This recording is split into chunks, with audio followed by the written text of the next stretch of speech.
Hi, everybody. I'm Cora. You will know me as an Iron Chef from Iron Chef America, from Food Network, from my restaurants, and also as the founder of Chefs for Humanity.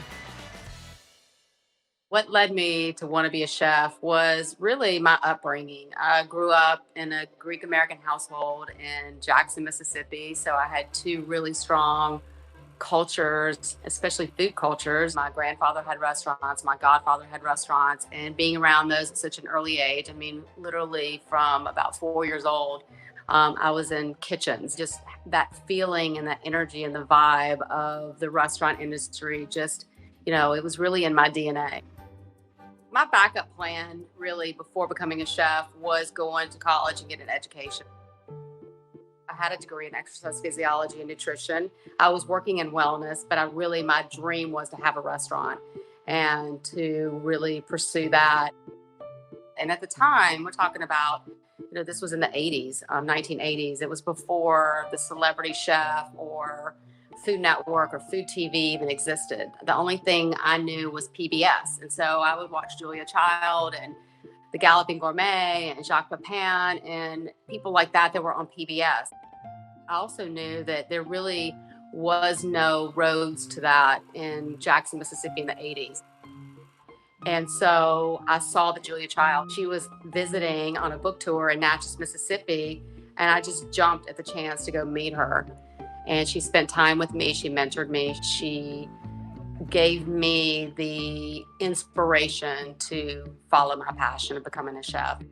I started that journey of getting ready and prepared to go to the Culinary Institute of America. I went to France and studied in 2-3-star Michelin restaurants, which was really, really tough 25 years ago because women weren't allowed in French kitchens. It was very, very tough. It really created a lot of character for me.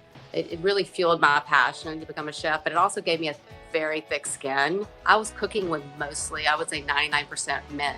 So it really gave me an identity as a chef. I got approached to be the first female Iron Chef. That was back in 2005. At the time, it was really an unprecedented thing. I mean, it was the first real competitive cooking show.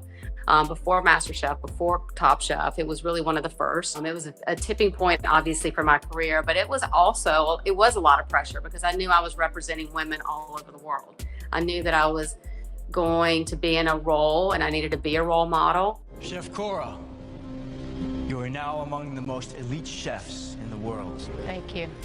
Now, when I'm around the industry, yes, I think it's better than when I was starting out in restaurants. I think we've grown a lot in this industry. I think we've realized that we've had to grow a lot in this industry, and always, whether it's, the issue of gender, whether it's the issue of fair pay, whether it's the issue of being tolerant, whether it's the issue of harassment.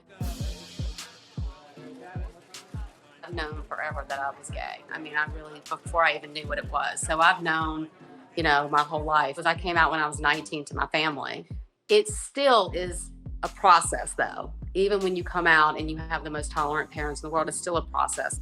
I'm proud of being a lesbian. I'm proud of being open. I'm proud of being in our community. And I have the best wife in the world. Nicole is like my soulmate, and it's a fairy tale for us. And we have 6 boys together, 6 sons. One of the things that Julia Child told me when I met her and she mentored me was, she goes, just remember to always pay it forward. So I would say to anyone who is listening that this is such a wonderful industry to be a part of. It's very exciting. There's a lot of opportunities in different areas to pursue and different genres to pursue within this industry. And I think that it's a place where it's very inclusive in a lot of ways. And I think that if you have a dream, you should absolutely follow it. My biggest advice to anyone is when one door shuts, go through another one. Just take a detour, take a U-turn, whatever it is, but follow your dreams and don't give up because it will happen for you. It will happen and it just gets better.